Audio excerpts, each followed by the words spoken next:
but the cap units, each and every one, who were assaulted viciously, all held. For an old Marine, that was a pretty special thing. Well, let me fast forward. We would go into Way City. I would be wounded in Way City, evacuated about a year or more in the hospital, and about a stayed in our Corps. And quite a few years later, I was the director for operations of the Pacific. And it was a time when we were still trying to return those who had been POWs, but primarily our MIAs, our missing in action. And we formed Joint Task Force Full Accounting, an organization that could reach out, go into the country of South and North Vietnam, Vietnam as a whole, Republic of Vietnam, find where those remains might be, recover them, and then most importantly, bring them home. Bring them home to their loved ones.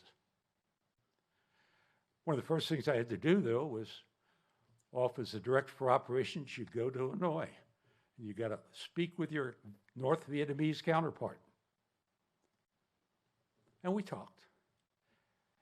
But he was a professional soldier, and he understood how important it was for we Americans to return our remains. The program would be very successful. I would go back several times to visit teams throughout all of South Vietnam as they found our lost, found those who had been missing in action, those who had been gone, and returned them to their families. One day, though, something very, very special happened.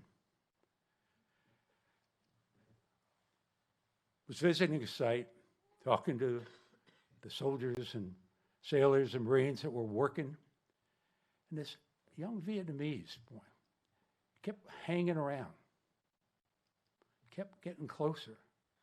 I knew I wanted to say something, so I finally turned to him and said, "Hey, how you doing? What you want?"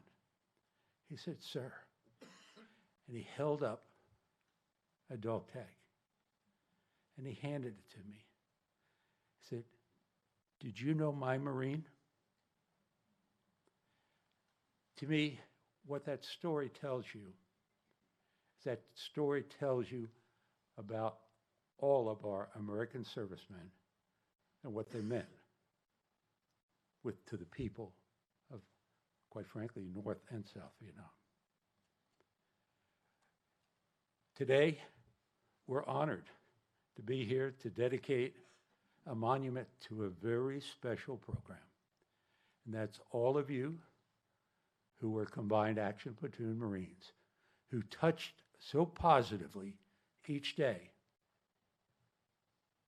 the Vietnamese people.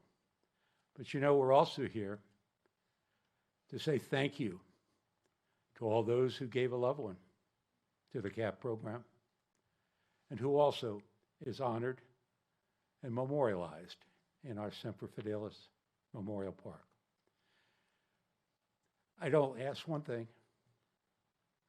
Think about those young men and women. Think about what they did. Think about what you did. I would tell you, it was great. And I salute you. Semper Fidelis, Marines.